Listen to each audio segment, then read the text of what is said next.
Yo, what's good with y'all, man? I know it's been a while. I know I haven't been releasing articles recently, but I'm back at it. He strikes again. Anyway, um, so like I told y'all before, I'm trying to get all the volume ones. And I'm trying to go in chronological order. Anyway, I'm gonna introduce you guys to a new series. Not a new series, a series that I've been doing, but a new series on the YouTube. And this will be my Seeds of Satan series. And first and foremost, I just want to give out a big shout out to Chronicles of Judah for and you'll see why like later in this article, you'll see how he influenced me and the things that he taught me and how I've been able to, parlay that into my own content.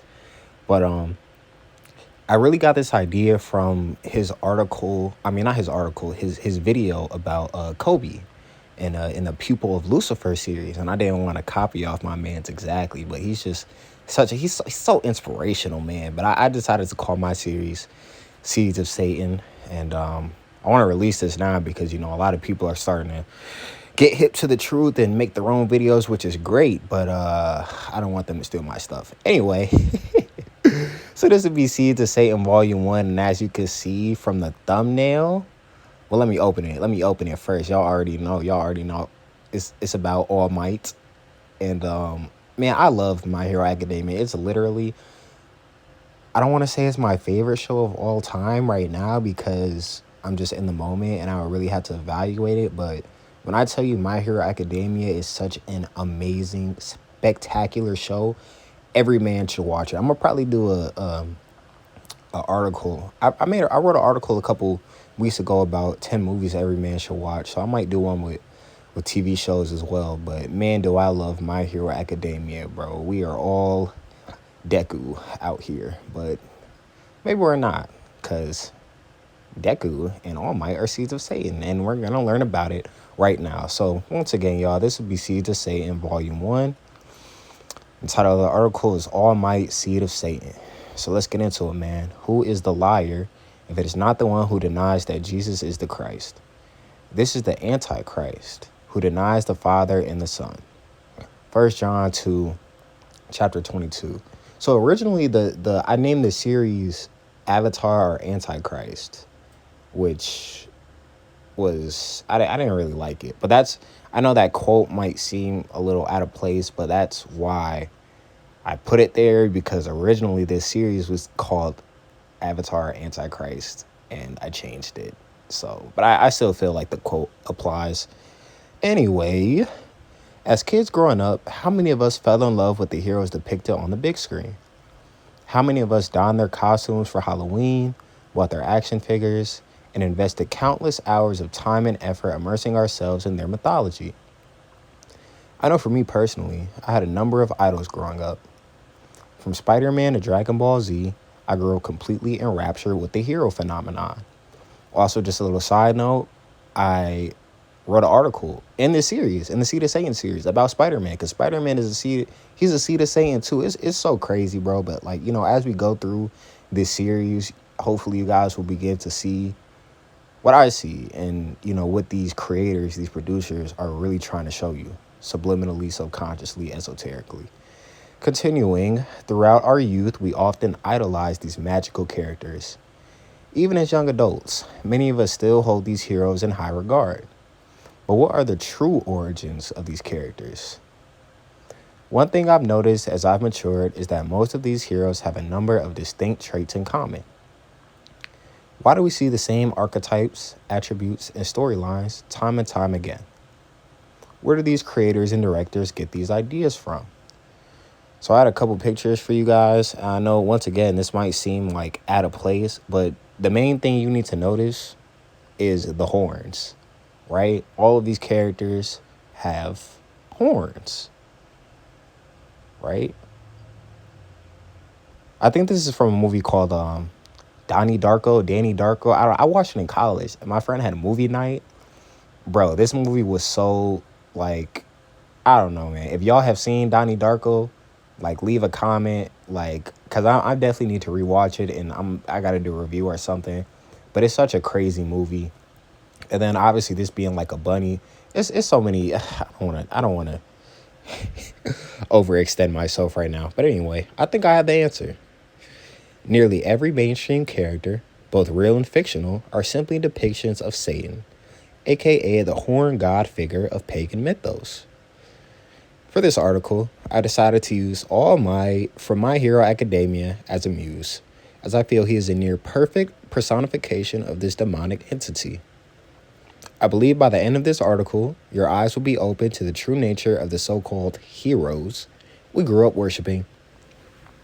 So next we'll get into the horned god section. As you can see, we got the Baphomet, another representation of the horned god. So first, we must evaluate who exactly the horned god is, his relevance, and his characteristics. So this is a quote from blackmagicfandom.com. I know that's not the most reliable source, but if you have an understanding of, let me just read it for you guys. And when I read it, it'll make sense to you. So the horned god is viewed as the masculine side of divinity, being both equal and opposite to the goddess. The Wiccan god himself can be represented in many forms, including as the sun god, the sacrifice god, and the vegetation god. So I think all three of those, well, not all three of them, the sacrifice god and the vegetation god are definitely represented by Osiris, fertility, things like that. The sun god, you got Ra, you have Apollo. They're all the same thing. Like they're all pagan gods are manifestations of Satan, right? Whether it be the mother goddess or the father god in his various forms throughout the various mythologies. But anyway, the goddess and her son consort, the horned god of Wicca, are the creative female and male principles, acting not in opposition to each other, but as complementary and necessary parts of a whole. All the named goddesses and gods in witchcraft represent the different qualities of these supreme forms. For example, the goddess of the hunt or specific forms in different cultures. So let me read that again. So all the named goddesses and gods in witchcraft represent the different qualities of these supreme forms. So like I tell you, like all of like Zeus, Poseidon, Osiris, Hades, Shiva, they're all the same thing. They're all the same person. They're all just manifestations of the father gods. The same thing with the mother goddesses. You got Isis, Nephthys, Freya, Hera, Aphrodite, Artemis. They're all representations of the overarching mother goddess and father god, who are Nimrod, Semiramis, Cush, before them, Adam and Eve, and before them, Satan, because Adam and Eve were the first people to listen to Satan. So, just how, the Most High has his prophets on the right-hand side, Satan has prophets on the left-hand side. So all of these gods and goddesses are manifestations of, those key figures, Nimrod, Semiramis, Cush, Adam and Eve, but all of those people were under the influence of Satan. So they're really all manifestations of Satan. But anyway, to the Celts, the horned god was known as Cernunnos or Cernuno in the Gardnerian tradition, or in the Alexandrian tradition as Carnina.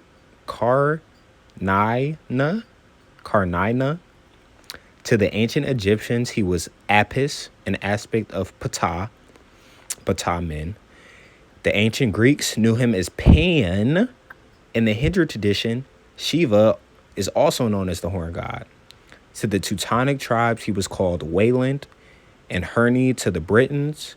The Greeks actually had two horned gods. Besides Pan, there was also Hades, the god who ruled the underworld, while his brothers Zeus and Poseidon ruled the sky and sea. So once again, basically all the pagan gods and goddesses they're all the same. All the male gods are just different, like, manifestations of the various personality aspects of the father god. So think about it like this. So if y'all have seen a movie called Split, right? So there's this guy and he has like multiple personality disorder, and he's one person, but he has like a whole bunch of like different weird personalities. And sometimes he has like a feminine personality. Like he's literally a representation of Satan. Like that's literally how Satan is. That's what all these different gods and goddesses are. They're like that. It's the same thing. Think about it like that. I forget his name. I know he played young Charles Xavier in the X-Men.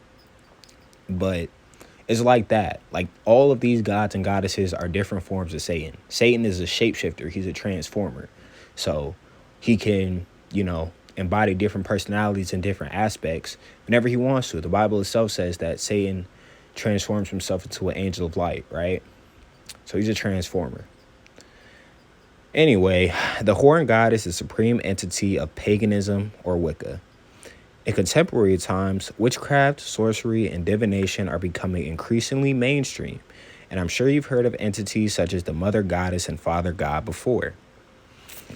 Next, let's look at some of the physical aspects of the Horned God. So, I think this is from Britannica. In Paleolithic times, the principal male deity was a god of hunting. Humankind needed success in the hunt in order to survive.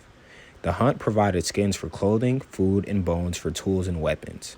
In the cave art, this god is portrayed wearing horns just like those found on the animals the men were hunting. That horned image can almost be considered a prototype for what eventually became known as the god of the witches. Over time, he developed into a general god of nature, but he is still frequently depicted with horns or antlers in representations used by modern-day Wiccans. So I remember what I was about to say. So going back at the beginning, it says was a god of hunting. So in the Bible, it talks about how Nimrod was a mighty hunter before the Lord, right?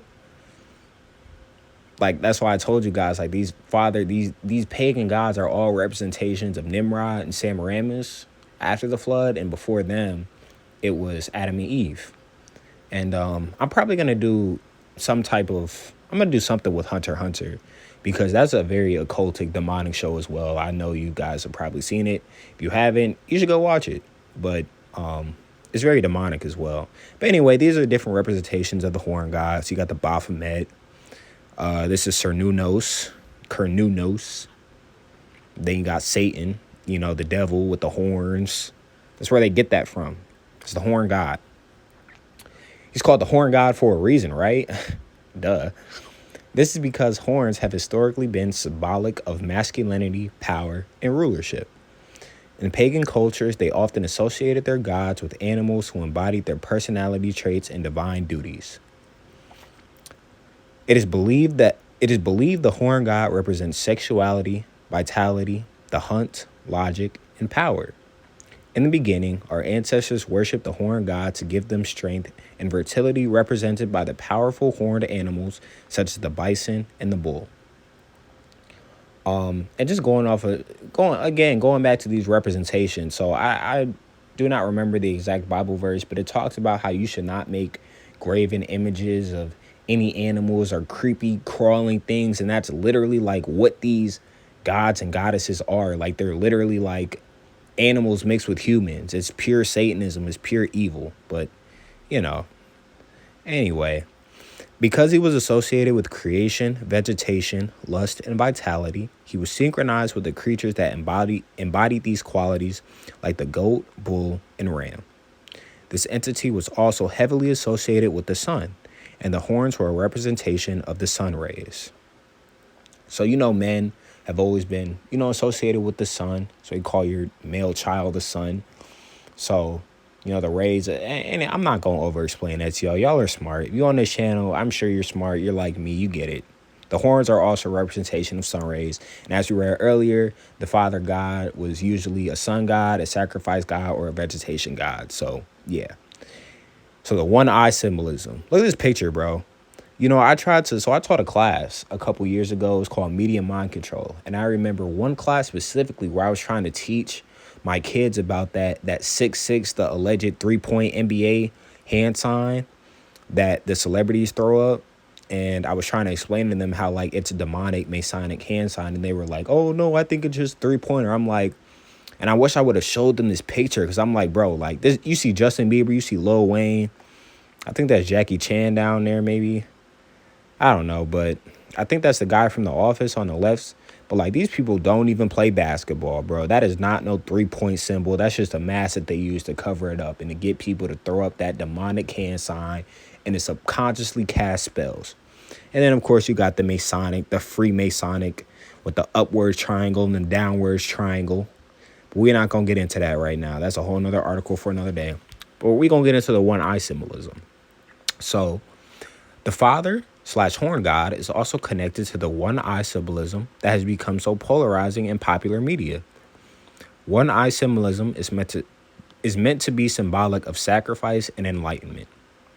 In Norse mythology, Odin was forced to give up an eye in exchange for divine wisdom.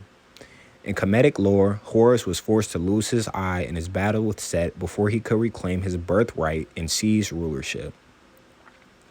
In both instances, the father god figure is forced to sacrifice a part of himself to achieve some form of enlightenment and ascension.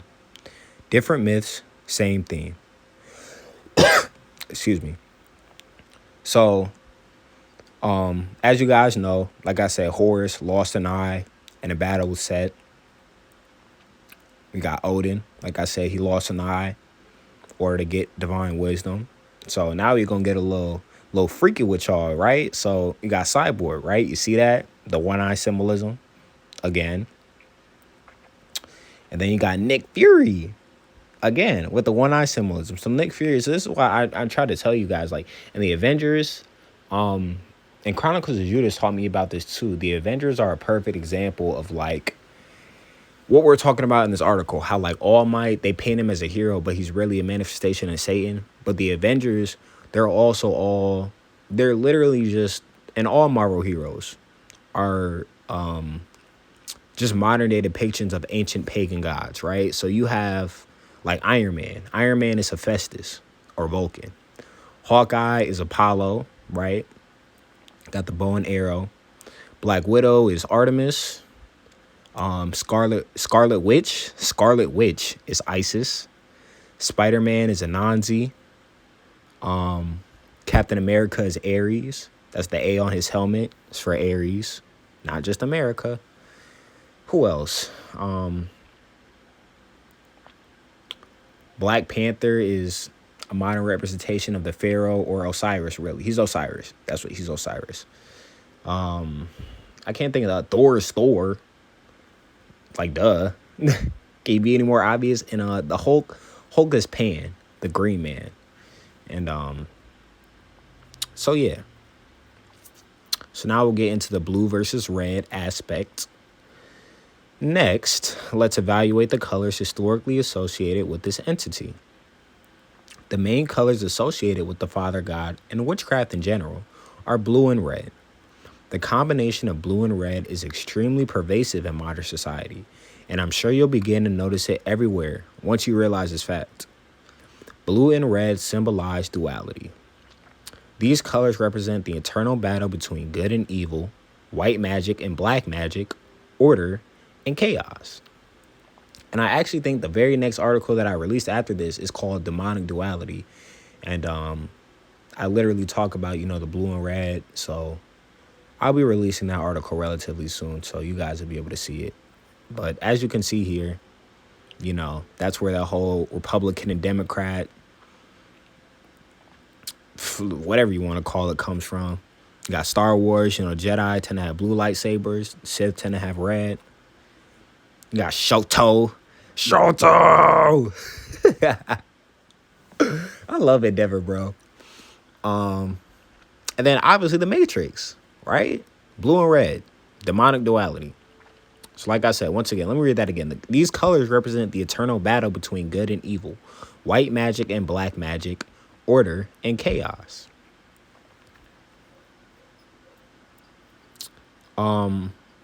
So let me just say this real quick too before you get, because we're getting to the end of the article now. So what they believe in witchcraft circles is that good and evil are equivalent, right? Good and evil are opposite and equal aspects within the universe.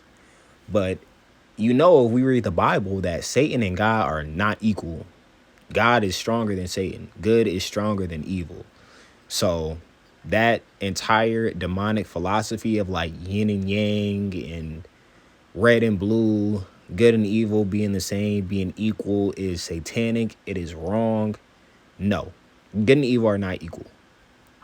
But I really want to get to my demonic duality article because I really touch on all of those points in that article. So like I said, I'm gonna try to push the article up. I'll release it soon, y'all. But anyway, let's get into that. Let's get into the meat. All Might. Look at my boy. I know you would see the saying, but you're so cool, man. Now that we've evaluated the Horn God and his characteristics, we can solidify what we've learned by analyzing All Might from My Hero Academia. Like I said at the beginning of the article, All Might is literally a perfect example of the Horn God. And if you've read this far, you probably already see the connections. First and foremost, look at his costume. Once again, we see the blue-red dichotomy common amongst so many contemporary heroes. So you see, got the blue in the, are you gonna load? Okay, here we go. So you got the blue, the red, just like Spider-Man, just like Superman. And then also, you got the yellow because, sun god, right? So I believe that's where the yellow comes from. But then also, so if you look here, zoom in a little bit, you see how his belt looks like a falcon? Am I tripping, y'all? Or like, his belt looks like a falcon, right? And we know that Horus, Haru, Satan, is symbolized with a falcon, right? Horus had a falcon head.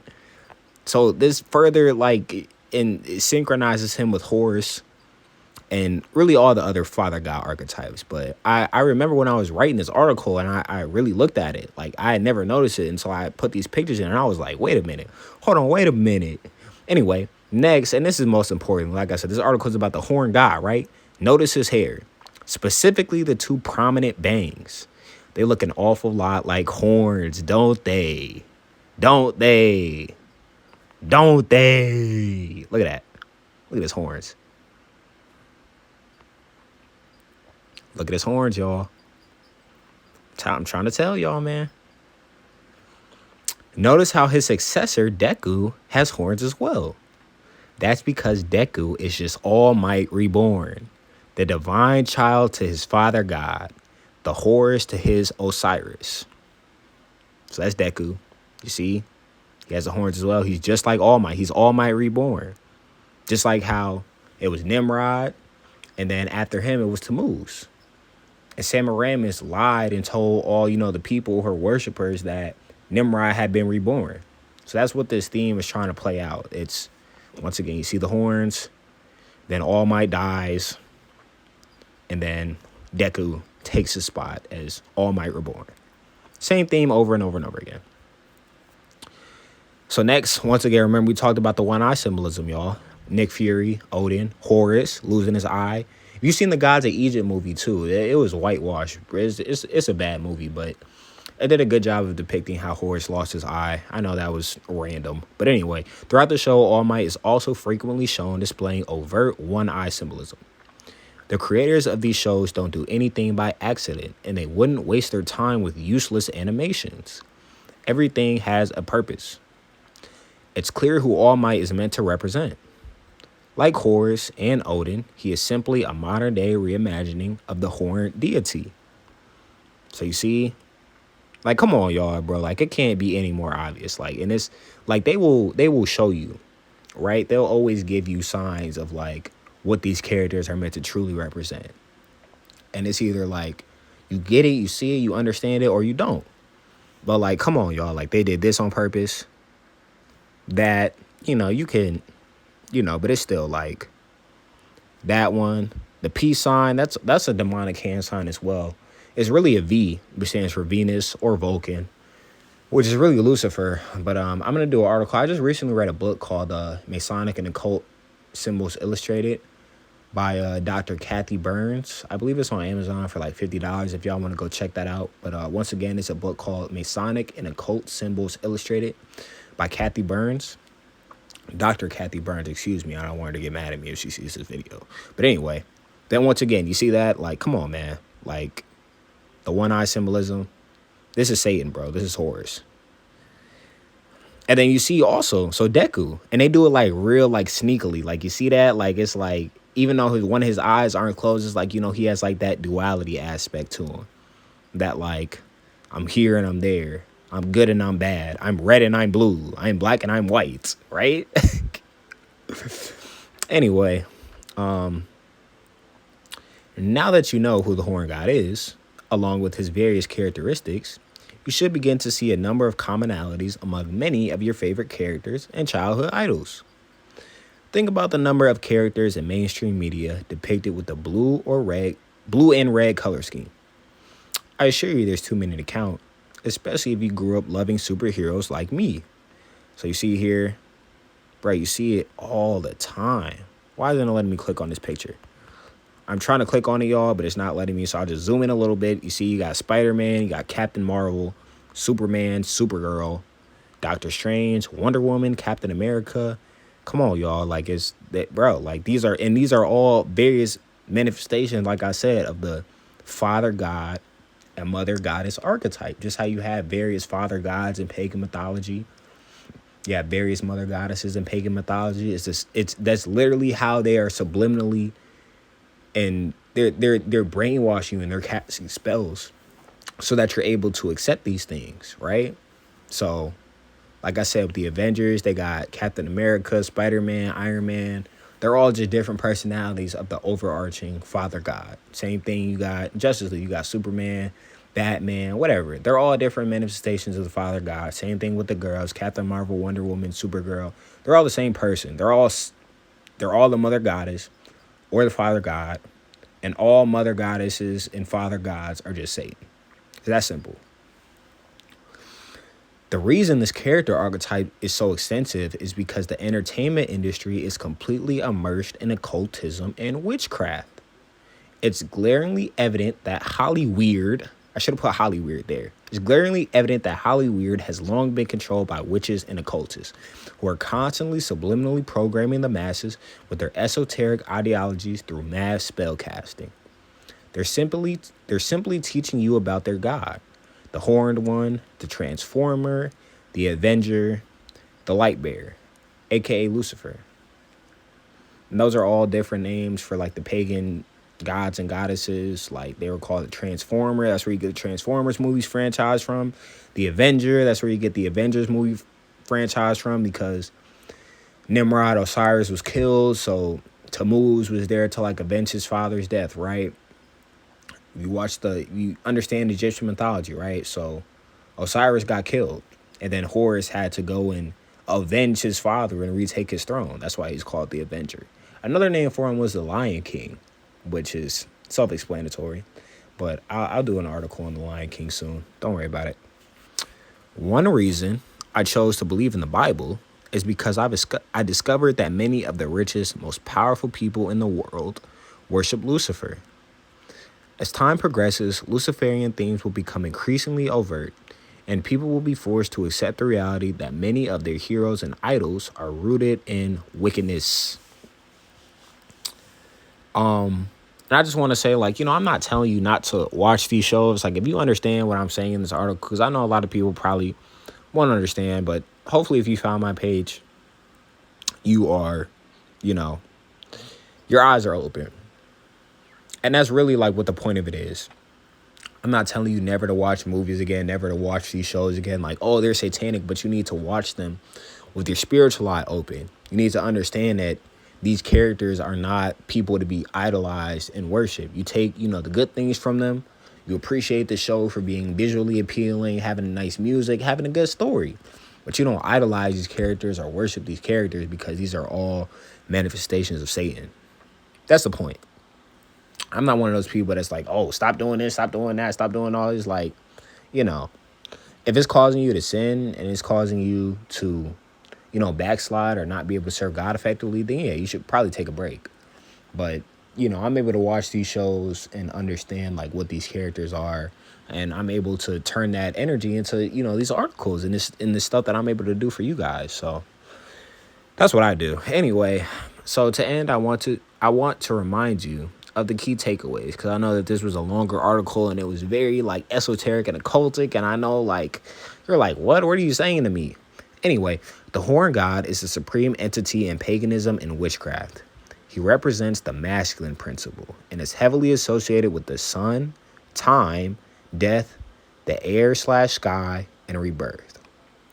Time, that's where you get Chronos from, and also Horus. That's where you get the word hour from Horus, because Horus was a god of time. He was a time traveler. It's like Doctor Strange, things like that. Death. A lot of y'all been seeing a new Puss in Boots movie, like Death, like, he has the hood, he has the scythe, just like Saturn, right? Just like Chronos. That's Saturn. He's literally a representation of Saturn. The wolf was another creature heavily associated with witchcraft. And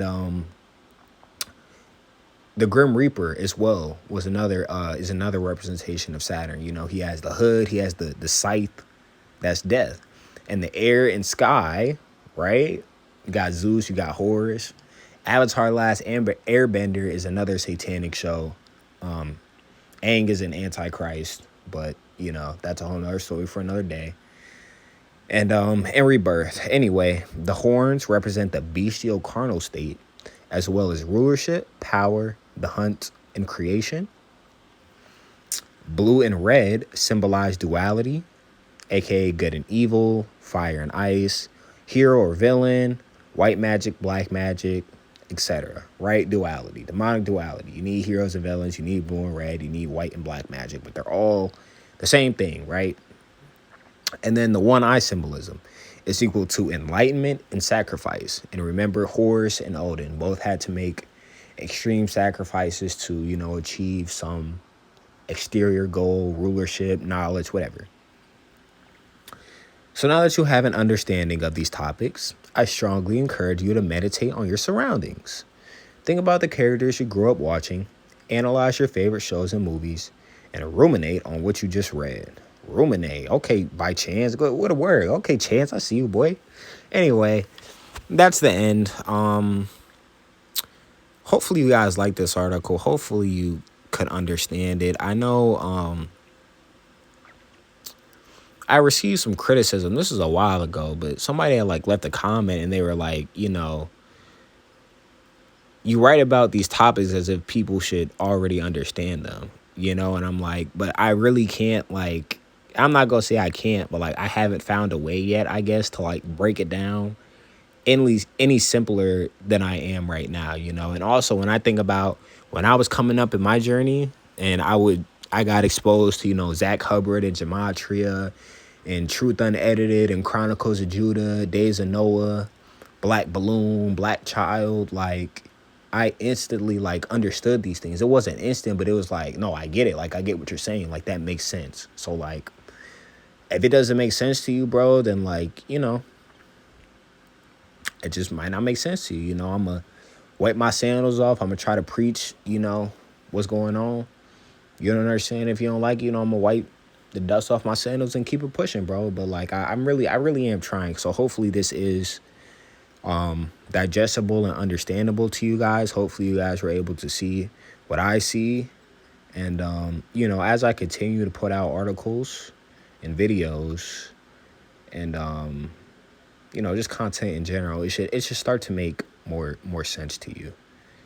And like I said, there are tons of other people that you can watch who are, who I look up to, who I watch. But I think this article is pretty good. I think I did a good job of proving my points, showing how the horns, the blue and the red, the one eye symbolism, they're all telltale signs of satanic activity. But anyway, appreciate you guys for listening as always, and I will see you guys in the next video. Bye, Chance.